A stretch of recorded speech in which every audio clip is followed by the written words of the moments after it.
Hey everyone, Dame here from the Simon Network once more, bring you a commentary on the piece of software called SAM Simulator. So it's not quite a game, but yeah, it's an actual SAM simulator, accurate down to the switch, basically. So yeah, it's about various scenarios involving Soviet SAM systems and yeah, how they were used in different parts of history and all that. Although you can also have some training circumstances and all that. But anyway.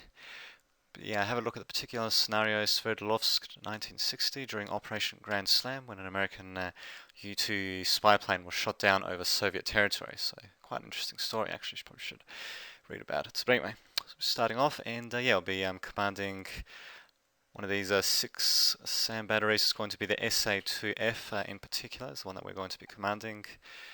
And there we go, we'll just start off.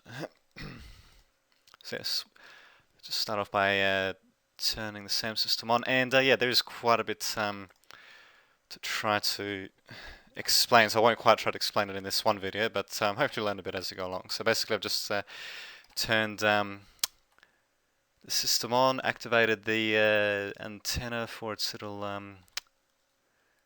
radar system, and yeah, as you can see we're at the plotting board. We've got this target, what was it, this target actually? Because yeah, there are also a couple of friendly Soviet MiGs flying about. The problem is though that in the scenario that they didn't actually update their IFF codes, which means they're actually registering as enemy. Let's see. So of course I can't remember which one it was actually, but I suppose we can just go for this one. So 10, 20, 30. Just check our radar screen. So okay, what the hell? So yeah, we're just trying to zero in on one of those targets, and of course we only got one missile, so we only got one shot at making this work, which is kind of ridiculous. You'd think back then they would have loaded their SAM batteries with more missiles, but anyway, it looks like we managed to get. There we go. It looks like we managed to zero in on it. So this is the little fire control radar we're using at the moment. So now we've managed to lock onto its. I think it's the azimuth and the elevation. So this is elevation. So basically, going to left is going down, going right is going up. And yeah, as you can see, also locked in the range as well. So now it's tracking its range, its azimuth, and its which is left and right, and its height as well, or elevation.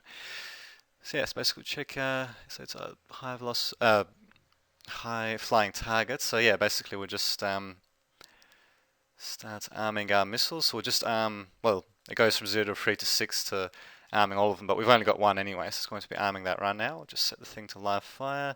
And of course we'll just set our missile channels to live fire as well, since this is going to be a bit of a live fire exercise. So yes, while it's slowly arming our missiles, we'll just check the missile, the engagement envelope, I believe they call it. And yeah, basically what we've got here, this is the maximum range of the missile, this is minimum range. This is the what should be the theoretical impact point, and as you can see it's outside of the maximum range, so we can't actually hit this aircraft just yet, as far as I can see, yes. So just wait for it to get a bit closer. Hopefully we're actually aiming at the right one, because we do have a few targets there. Of course we'll see in the after action report what's actually happening there.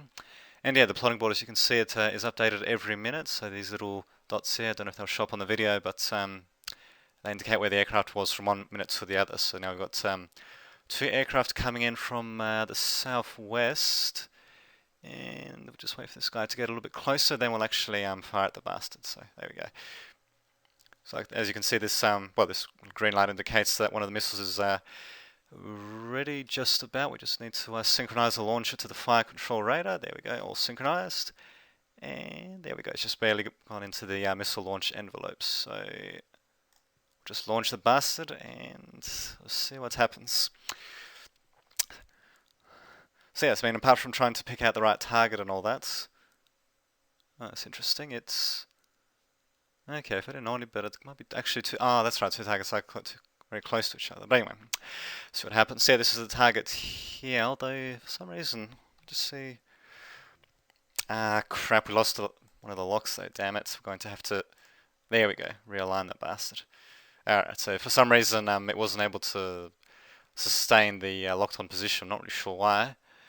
But in either case, yeah, we got to have one missile coming in, and we'll just see if we can check out the impact zone. So, slowly making its way very slowly. Come on, you bastard, hurry up.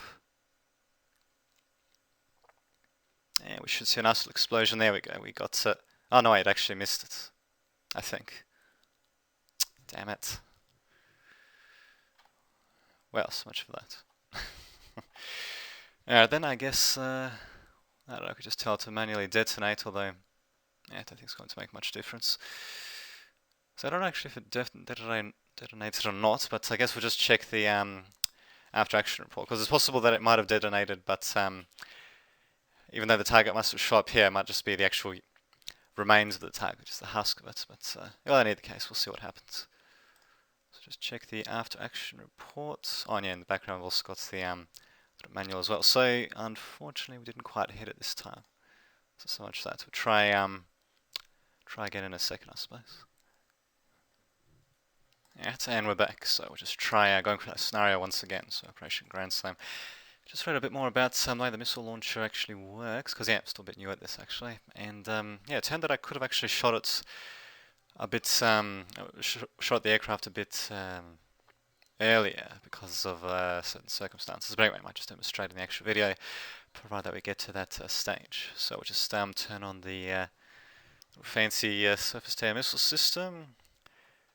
And we'll just activate, there we go, the antenna and the transmitter for a little target acquisition radar there. So we'll just check the plotting board once again. We do have two targets though, so I'm not entirely sure which one I'm meant to be shooting at, but if we can actually hit anything, that would still be pretty good. But anyway, so 40 degrees, we'll just have to zero in on them, of course.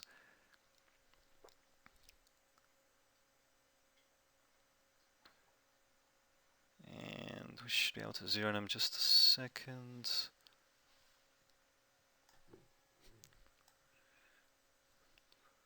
And yes, might have noticed there's no actual audio of the game being recorded, but really there's not too much audio to speak of. It's just some generic sounds of operating machinery. Well, I suppose it'd be the sounds of the SAM operating, but I'll just say it's not exactly the most endearing of sounds. But in either case, it looks like we haven't really spotted the aircraft just yet. I might just check the radar again. 10, 20, 30, 40 degrees. 40, so there should be, whoops. It should be around here. So this is the direction of the radar. So I might just change the elevation, perhaps, so we can actually spot it. Okay, and that would be the ground part. Wow, it's interesting. I didn't have this much trouble before. It's not really sure. Ah, there we go. Okay, so we do have the targets in range. But just make sure that they're perfect. So we've got two separate ones. And what the hell, we'll just try aiming at this one, I suppose. So we'll just get the bastard in range. We'll just have to lock on to make sure that we're tracking it. There we go. As you can see, it's flying pretty high, actually. So given this one's flying pretty high, let's see, it should be, whoops. Okay, so it should be the, I guess like the right screen. That should be this one here, actually. So this one, that's flying at around 20 kilometers. So this was one that's heading there. Hopefully that's the U-2 spy plane, not the actual MiG. In either case, yeah, we'll start priming up the good old missile. We'll just switch on the missile channels to be onto live. I'll just have to wait for the missile to finish priming, and hopefully we can actually take this bastard out this time. Although he might be getting a bit too close, though, damn it. Oh, what the hell, see what happens. In either case, yeah, certainly well within our envelope, and if we're not fast enough with our missile preparation, I don't think we'll be able to shoot at him. Still waiting. There we go. Okay, now we just need to synchronize the launches with the fire control radar. And screw it, we'll fire the damn missile. And there we go, missile away. So yes, you can see it's just going, wow, quite a bit to the left and right there. So it's just indicating that it's changing elevation quite a bit. Although, wow, it's actually going quite a bit to the left if we look on this right part here, which indicates the azimuth. Hopefully it's going to swing back in time. Also, we've lost that second target there. Hopefully that wasn't the U-2 spy plane. We've only got one missile anyway, so what the hell. So see, we should hopefully get a missile impact. Yes, we have an explosion of some sort. We'll just check. We have here, we've got decreasing velocity, decreasing height, which would indicate that the target has indeed been hit usually. And Yep, we should be alright. Yeah, we've got seeing it basically plummets to the ground right now. So yes, hopefully that was the actual U2 spy plane. So just have a quick look. Just end the simulation for now. Oops, that was the wrong button. Of course, that was for turning off the damn transmitter. There we go. Alright, let's have a look. What did we shoot down? Oh, we actually killed one of the Soviet fighters, Su-9. Wow. Oh, God, why did they have to... Oh, actually, I'll just put that in the screen. There we go. Why did they have to forget to change their bloody IFF codes? I'll just never know. Pretty sloppy, actually. That's... Oh, well. So there you go. I guess we'll try once more, actually, to try to hit the spy plane this time, and see what happens. Yeah, there we go. So try one last time to hit that damn spy plane. We'll just select the same SAM site as well. So it's going to be using the SA2F system, which isn't too shabby. Of course, it's hard to differentiate targets when even the friendly fighters have got the wrong IFF codes. But anyway, we'll just have to see what we can do. So anyway, we'll just activate the antenna and the transmitter as well. And there we go. So this time we'll try aiming, I think it was this guy that we're supposed to be aiming at. The one that's flying slightly higher, actually. So we'll just... have a look. So we've got 10, 20, 30, 40.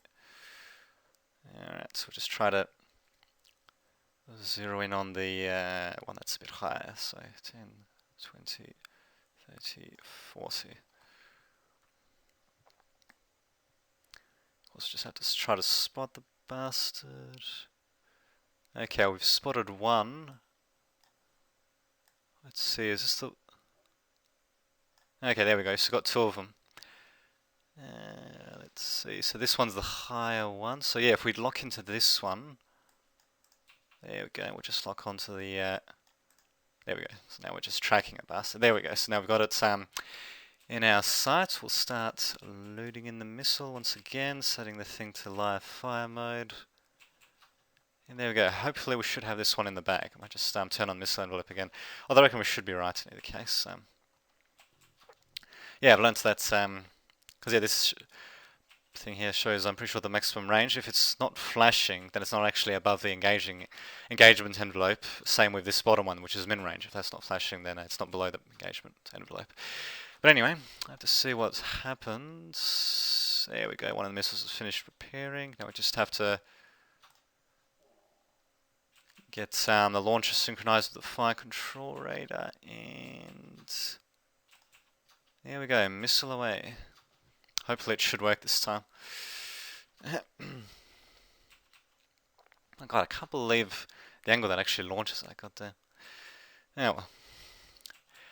But yeah, while the missile's slowly flying, we'll just have a look at the other controls. So yeah, basically this little red indicator here, this would indicate the direction that the actual launcher itself is facing. It looks like it can't actually be changed direction, but we still need to synchronize the launcher itself to the fire control radar in either case. So as you can see, the missile launcher itself is actually facing a bit lower and in just about completely the wrong direction as well. So not exactly the most helpful of things, but what the hell. And yeah, normally you'd want to change. Yeah, you can change a few things here, but basically, yeah, that's all set for what we need it for at the moment. In fact, I probably shouldn't have changed that while the missile was in flight, but in either case, it detonated on the target, as you can see, and we'll just have a look now. So yes, velocity is, I think it's dropping. No, maybe it's not. Damn it, I don't know if we actually scored a hit on it. Well, in either case, we did have a detonation, so hopefully those are just the pieces of the U2 flying around. So we'll just cancel simulation, and let's have a look. Just wait for the bastard to load. There we go. Alright, so there we go. We actually did do it this time, thank God. And there you go, get a pretty nice little after action report there. It shows when the missile was launched. So it was launched on channel 1, distance, azimuth, which is, you know, sort of like the left-right angle, I suppose the bearing, if you will, target elevation, altitude. Yeah, it's actually a bit of a large distance away. It's actually, the distance is larger than missile's normal engagement range. What the hell, it made it there in either case. Missile guidance method, that's something you can change while playing, but I didn't really need to change it in this case because it was a high altitude target. And as you can see, a bit less than 1 minute after missile was launched, it's exploded, And there you have it. U2C Article 360 piloted by Francis Gary Powers, killed by Sam. Now, in reality, Gary Powers actually managed to eject from the aircraft, and yeah, it was basically captured by the Russians. He had to do some jail time basically for spying over the territory and all that. It ended up being a major embarrassment for the Americans. So yeah, there you go. And yeah, got the total on-air time and all that. So missed distance, that's basically how far the missile actually detonated away from the U2. It's got a pretty, pretty large effective radius, if I remember correctly. But 3 minutes missed distance, that's not too shabby actually. So there we go. Third time's third time's a charm. So yes, hopefully I should be able to upload this rather interesting series of videos of the SAM simulator later on. And yeah, if you want to see more scenarios, maybe some practice scenarios and stuff like that using different SAM systems, then yeah, certainly feel free to let me know in the comments. I mean, God knows I haven't been able to find any actual English videos of this program, given that it's Hungarian. I've only found one that's in Russian, so there you go. So yes, until next time, this has been Damien Dudovic signing off.